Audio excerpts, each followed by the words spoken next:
नमस्कार, स्वतंत्र India news का खास कार्यक्रम पॉलिटिक्स वाला देख रहे हैं आप और मैं हूं आपके साथ मनीष कुमार। लगातार सरकार पर ये आरोप लग रहे हैं कि सरकार मध्य प्रदेश को कर्ज के जाल में फंसाती जा रही है और ख़बर भी यही है कि सरकार 5,000 करोड़ का कर्ज और लेने वाली है। लगातार मोहन सरकार पिछले 1 महीनों से दूसरी दफ़ा ये कर्ज लेने वाली है, लेकिन अगर फिगर के हिसाब से देखा जाए तो मध्य प्रदेश सरकार पर करीब 4 लाख करोड़ का कर्ज हो चुका है। ऐसे में तमाम सियासी दलों ने सरकार पर उंगलियां उठानी शुरू कर दी है, सरकार पर सवाल उठाने शुरू कर दिए हैं। इसी कड़ी में हम बात करेंगे भारतीय जनराष्ट्र पार्टी के प्रदेश अध्यक्ष श्री राजपाल बराजी हमारे साथ में मौजूद है। उनसे जानेंगे कि आखिर क्या वजह है कि एमपी सरकार लगातार कर्ज ले रही है और आखिर क्यों सरकार को कर्ज लेना पड़ रहा है। राजपाल जी, आपका बहुत स्वागत है स्वतंत्र इंडिया न्यूज़ में। जी।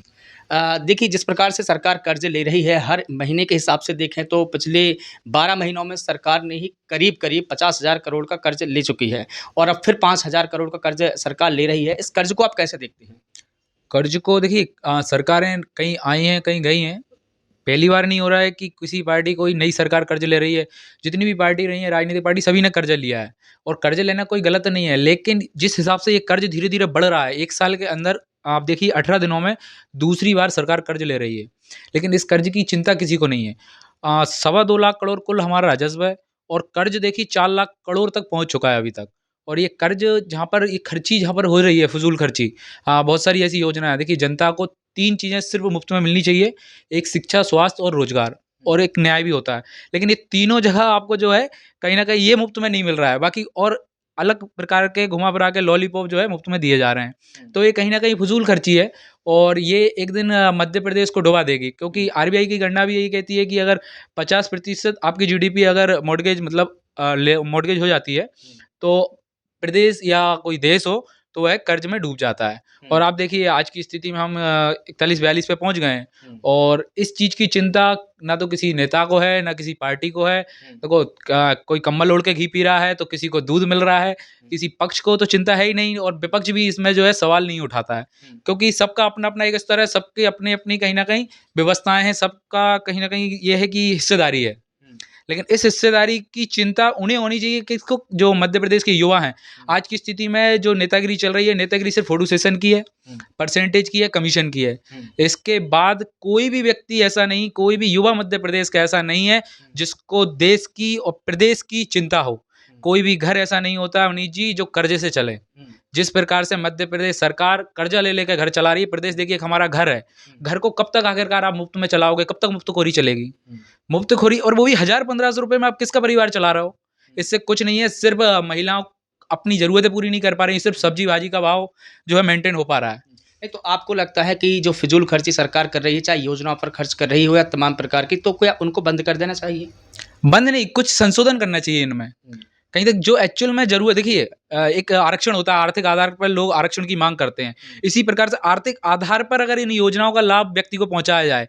आप देखिए, लाडली बहना योजना का पैसा ऐसी महिलाओं के खाते में जा रहा है जिन्होंने आज तक उससे 1 रुपए भी विथड्रॉल नहीं किया है। तो जिन्हें आवश्यकता नहीं है, उन तक इन योजनाओं का लाभ देने की आवश्यकता है ही नहीं। उन्हें किसी और प्रकार से आप लाभ पहुँचाओ। लेकिन जिनको एक्चुअल ज़रूरत है, वहाँ तक आप कंटिन्यू रख सकते हैं। लेकिन ये थोड़ी है कि आप हर लाडली बहना को, हर व्यक्ति को इस प्रकार की योजना का लाभ दे रहे हो, वो इस चीज़ के लिए एलिजिबल है अथवा नहीं है। इसको बगैर देखे आप दिए जा रहे हो। तो ये तो कर्जा कहीं न कहीं कमर तोड़ देगा एक तो दिन। क्या आपको लगता है कि वाक़ई योजनाओं की आवश्यकता है, उन योजनाओं की जिनमें पैसा सीधा हाथ से जा रहा है, जिसे हम हेलीकॉप्टर मनी भी कहते हैं, क्योंकि अगर हम आर्थिक तौर पर इसे हम परिभाषित करें तो इसे हेलीकॉप्टर मनी कहा जाता है। तो क्या इनकी ज़रूरत थी? देखिए, ज़रूरत तो मेरे हिसाब से इस प्रकार किसी योजना की नहीं थी। ज़रूरत सिर्फ़ थी तो आयुष्मान योजना की। तो आयुष्मान योजना जहाँ तक है मेरे हिसाब से उचित है। लेकिन इस तरीके की लाडली बहना योजना, ये तो कहीं से कहीं तक सही नहीं है। क्योंकि 1000-1500 आप, टमाटर का रेट उल्टा-सीधा हो जाता, काफ़ी बढ़ जाता अचानक से रातों-रात। और आज की डेट में देखिए आप, यूरिया खाद लाइन लग रही है, किसान मर रहे हैं, धक्का-मुक्की हो रही है। लेकिन आप 1000-1500 रुपए जो यहाँ पर लाडली बहना के अकाउंट में डाल रहे हो, उससे अच्छा है कि आप इस पैसे के साथ अपना कर्जा, जो किसान है, उनकी समस्याओं को दूर कर सकते थे। जिन योजनाओं में जिस तरीके से काम करना चाहिए, ये पैसा वहाँ अगर लगे, तो इसका कहीं न कहीं ये कर्जा लेने का कुछ मोटिव सामने आया कि हाँ, इसलिए कर्जा लिया गया, इससे ये हमने करके दिखाया। लेकिन आप फ़िज़ूल खर्ची कर रहे हो, योजना अगर, लेकिन वोट बैंक भी तो बचाना है। आपको नहीं लगता कि वोट बैंक खिसक जाएगा? बिल्कुल खिसक जाएगा वोट बैंक। तो आप 20 साल से रहे, 20 साल में आपने ऐसा कुछ नहीं किया, आपको लाडली बहना का सहारा लेना पड़ा। आपको लाडली बहना योजना का सारा लेना पड़े। 20 साल में आप कुछ अपनी अच्छाई भी तो गिनाते, कुछ तो योजनाएं आपने चलाई होंगी, उनका तो लाभ होता। लाडली वो लक्ष्मी योजना चलाई थी, आज आप देखिए वो कहाँ तक, कितनी लाडली, 13 लाख है कुल लाडली बहना शायद मध्य प्रदेश में। तो 7.5 करोड़ की आबादी में 13 लाख ही लाडली बहना है, मतलब लाडली लक्ष्मी योजना को लाभ पहुंचा पाए आप। और ये कब से चली आ रही, तब से अभी तक तो लाडली वो जो लक्ष्मी योजना है उसकी बहन बेटी शादी लायक हो गई हैं, तो उनका परिवार का वोट कहाँ चला गया, उनको तो आपने लाभ पहुंचाया ना, तो वहां से आप अपनी वोटर जो है भरपाई कर सकते हो। अच्छा, आप विपक्ष की बात कर रहे थे, लेकिन विपक्ष जब सरकार में आ जाते हैं तो वो भी तो कर्ज लेने से बाज नहीं आते। मसलन हम कमलनाथ की सरकार की अगर बात करें, 15 महीने उन्होंने राज किया, 15 महीने में 10 बार से अधिक उन्होंने भी कर्जा ले लिया था, तो उम्मीद किससे लगाएं? देखिए, उम्मीद तो किसी से भी नहीं लगा सकते, ये चिंता का विषय है, और ये चिंता का विषय सिर्फ आज की युवा पीढ़ी को चिंता करनी चाहिए। जो हो रहा है, जो चल रहा है, इसको देख के जो अनदेखा कर रहे हैं ना युवा, ये आने वाले समय में इन्हीं के लिए दुखदाई हो जाएगा। आज की डेट में अगर आप फिगर पे बात करें तो मध्य प्रदेश में प्रत्येक व्यक्ति पे 50,000 रुपए का कर्जा है, अब हर चलते फिरते युवा पे है। तो ये एक चिंता का विषय ये है कि पार्टी आएंगी जाएंगी, कर्जा लेंगी, सब करेंगी, अपनी जेब भरेंगी और चलती बनेंगी, लेकिन आखिरकार राष्ट्र की चिंता कौन करेगा? राष्ट्र हित सर्वोपरि है। अगर राष्ट्र की चिंता करेगा, प्रदेश की चिंता करेगा व्यक्ति, आप तो ये मानो मेरा प्रदेश नहीं, मेरा प्रदेश, मेरा घर, मेरा गांव, मेरा अपना है, तो जब आप इसकी चिंता करोगे तब जाके कहीं इसमें बदलाव हो पाएगा, नहीं तो इसमें कोई बदलाव नहीं। जिस तरीके की नेतागिरी चल रही है, राजनीति पार्टी आती हैं, अपनी रोटी सेकती हैं, कर्जा लेती हैं, प्रदेश को डुबा देती हैं, इनसे इनको कोई फर्क नहीं पड़ने वाला। चिंता करने के लिए नेताजी सुभाष चंद्र बोस जैसा आपको सोचना पड़ेगा, विवेकानंद जैसी आपको चेष्टा रखनी पड़ेगी, आपको मेहनत करनी पड़ेगी, तब जाके कहीं इस कर्ज से आपको निजात मिलेगी। लेकिन कर्ज को लेकर डिप्टी सीएम जगदीश देवड़ा का बयान सामने आया, उन्होंने कहा कि जो कर्ज सरकार ले रही है तो ये एक कंटिन्यूटी, सामान्य प्रक्रिया उन्होंने बताया इसको। तो इस सामान्य प्रक्रिया को आप कैसे देखेंगे, और क्या वाकई ये सामान्य प्रक्रिया है या सोचने वाली प्रक्रिया है? सामान्य प्रक्रिया एक सामान्य स्तर तक रहे तब तक ठीक है। वो क्या कहेंगे, उन्होंने खुद इस बार जो है कर्ज लेके बजट सत्र में पेश किया है।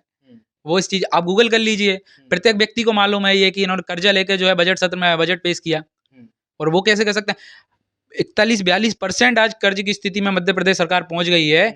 जीडीपी 50% खुद गणना आप देखो ना, जो इसका अपना क्या आरबीआई का जो गणनांक है उसमें खुद देखिए आप कि 50% अगर जीडीपी कर्ज में हो जाती है तो वो राज्य डूब जाता है।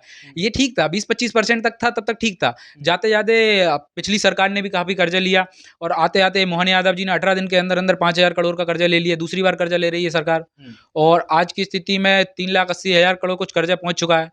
तो ये आप राजस्व 2.25 लाख करोड़ है आपका कुल मिला के, तो कहाँ तक आप उभरेंगे? किस तरीके से आप, ऐसे कौन सी प्रॉपर्टी आप बेचोगे, किस चीज को मध्य प्रदेश में ऐसा कौन सा कोई जलाई सेल कर दोगे पिछली बार अंग्रेजों की तरह? ऐसे किसको क्या बेचोगे, कैसे कर्जे चुकाओगे आप? तो आपने कुछ अगर दिमाग में है तो वो पब्लिक को बताओ, तो जिससे कि युवाओं में थोड़ा सा धैर्य बना रहे कि चलिए कर्जा ले रहे हैं, कुछ अच्छा होगा, इस तरीके से हम कर्जा चुका पाएंगे। अच्छा, सरकार की तरफ से भी यही तर्क दिया गया कि हम जो पैसे ले रहे हैं, जो कर्ज ले रहे हैं, उससे हम विकास से काम करेंगे। ऐसे वो कौन से विकास कार्य है जिसके लिए सरकार इतने बड़े पैमाने पर कर्ज ले रही है? हाँ, विकास का कार्य हुआ है ना, न्यू मार्केट में देखिए आप, स्मार्ट सिटी के नाम पे कौड़ियों के भाव करोड़ों की जमीन बेच दी गई है। तो इस तरीके से कुछ नहीं, अपने राजनीति के चेले चपाटे हैं उनको फायदा पहुंचा जा रहा है, और कुछ भी नहीं है। तो आप प्रदेश अध्यक्ष राजपाल बना जी को सुन रहे थे, जो तमाम बातें कह रहे थे, और शायद यही वजह है कि आरबीआई की गाइडलाइंस तो ये भी कहती है कि अपनी जीडीपी का 50% से अधिक अगर किसी स्टेट पर कर्ज बढ़ जाता है तो वो कर्जा वो जो स्टेट है वाकई कंगाली की कगार पर खड़ा हो जाता है। तो ये स्थिति कमोबस मध्य प्रदेश में भी बन रही है, क्योंकि मध्य प्रदेश में अपनी जीडीपी का 41% कर्ज है, और धीरे धीरे ये बढ़ता जा रहा है। जिस प्रकार से, जिस रफ्तार से सरकार कर्ज ले रही है, वो यही इशारा करती है कि क्या निकटतम भविष्य में मध्य प्रदेश भी कंगाली की कगार पर खड़ा हो जाएगा, क्या मध्य प्रदेश भी कंगाल हो जाएगा। स्वतंत्र इंडिया न्यूज़ के खास कार्यक्रम में बस इतना ही। आप लगातार बने रहिए स्वतंत्र इंडिया न्यूज़ के साथ। नमस्कार।